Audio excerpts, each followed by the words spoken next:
దేశవ్యాప్తంగా ఆన్లైన్ ఫార్మసీలకు వ్యతిరేకంగా మెడికల్ షాపుల ఆందోళన మళ్లీ ఉధృతమైంది. ఈ ఫార్మసీల వల్ల ప్రజారోగ్యానికి ముప్పు వాటిల్లుతోందని ఆరోపిస్తూ ఈ నెల 20న దేశవ్యాప్త బంద్కు all India organisation of chemists and druggists పిలుపునిచ్చింది. ఈ నిర్ణయానికి Telangana chemists and druggists association సంపూర్ణ మద్దతును ప్రకటించింది. ఆన్లైన్ మందుల విక్రయాలపై నియంత్రణ లేకపోవడం వల్ల రోగుల భద్రత ప్రమాదంలో పడుతోందని సంఘాలు ఆరోపిస్తున్నాయి. ప్రభుత్వం వెంటనే జోక్యం చేసుకుని కఠిన నియమాలు అమలు చేయాలని వారు డిమాండ్ చేస్తున్నారు.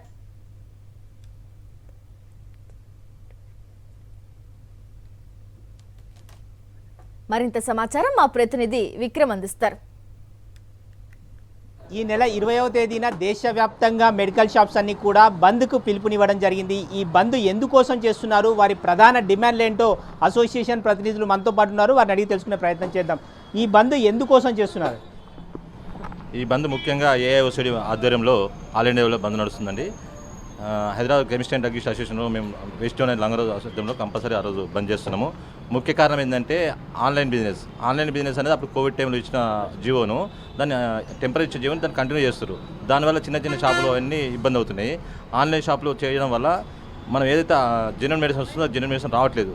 వాళ్ళు వచ్చి మా దగ్గర వచ్చి అడుగుతున్నది ఏందన్నది అని అడుగుతున్నారు. ఆ రిస్క్ ఒకటి అవుతుంది. ఇంకోటి హెవీ డిస్కౌంట్ అంటే అసలు వచ్చేది 20% అయితే 25-30% ఇస్తారు. అది ఏ రకంగా ఇస్తారు మాకే అర్థం కాని పరిస్థితి వచ్చింది. సో దానివల్ల మేము చాలా ఇబ్బంది పడుతున్నాము. ఆ విషయాన్ని ప్రభుత్వానికి, సెంట్రల్ గవర్నమెంట్ ప్రభుత్వానికి పంచాయించాలని చూస్తున్నాం. డ్రగ్ వాళ్ళు అది వితౌట్ ప్రిస్క్రిప్షన్ ఏది అమ్మొద్దని, యాంటీబయాటిక్ అమ్మొద్దని ఇచ్చింది.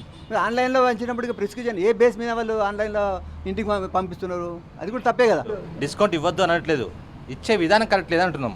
వాళ్ళు 30% ఇస్తుంటే విత్ బిల్ వస్తుందో వితౌట్ బిల్ వస్తుందో మాకు తెలియదు. అది గవర్నమెంట్ ఆఫ్ ఇండియా కానీ డ్రగ్ డిపార్ట్మెంట్కి తెలుస్తుంది, మాకు తెలియదు. అది 40% ఇస్తుంటే యాక్చువల్ మార్జిన్ 25%, 40% ఎట్లా ఇస్తున్నారు? అప్పుడు మేమవుతుందంటే కస్టమర్ ఉందరా మేము లూజ్ అయిపోతున్నాం. అసలు మేము ఫ్లాడ్ చేస్తున్నాం, వాళ్ళు ఫ్లాడ్ చేస్తున్నాం, అర్థం కాని పరిస్థితికి వచ్చినట్టు. డిస్కౌంట్ ఇవ్వడం తప్పులేదు, కస్టమర్ బెనిఫిట్ అది. కానీ అసలు ఏ రకంగా పోతుందనేది మాకు కూడా అర్థం కావట్లేదు. ఎప్పుడైతే ఎవరికైతే ఉంది కదా రీటైల్ అవుట్లెట్కి నిషేధిత మందులు వచ్చినా కానీ దాన్ని అమ్మే తరీకా ఉంటుంది. ఎవరు పడితే వాళ్ళకి ఇవ్వడానికి లేదు. H1 కేటగిరీ అది. ఆ కేటగిరీ డ్రగ్స్ మీరు అడగంగానే ఇచ్చేది కూడా కాదు. అంటిల్ అన్లెస్ ఒరిజినల్ ప్రిస్క్రిప్షన్ చూసిన తర్వాతనే డెలివరీ ఇస్తారు. కస్టమర్ ఆన్లైన్ ఆర్డర్ పెడితే ఏమి ఇస్తాడో తెలియదు. రీటైల్లో మాత్రం కంపల్సరీగా ప్రిస్క్రిప్షన్ డేట్ చూసి రిజిస్టర్డ్ ప్రాక్టీషనర్ది ఆ నంబర్ చూసి బిల్ చేసి ఇస్తారు. స్ట్రైక్లో పాల్గొంటాయా?